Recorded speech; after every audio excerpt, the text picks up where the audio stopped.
Deleting a profile on YouTube TV helps clean up unused accounts and keeps your viewing experience organized.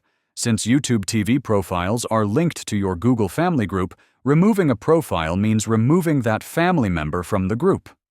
Here's how to do it safely. Step 1. Open the Google Family Management page. Go to families.google.com using a web browser on your phone or computer.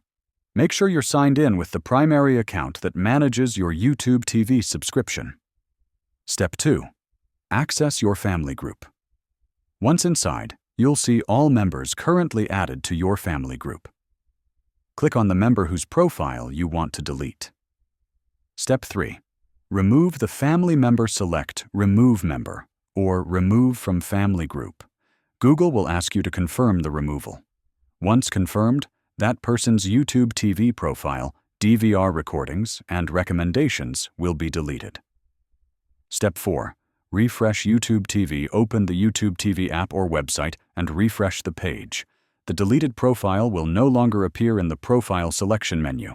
If the profile you want to remove belongs to a child account, you may need additional parental permissions. That's it. The profile is now removed, the interface is cleaner, and only active users remain in your YouTube TV family group.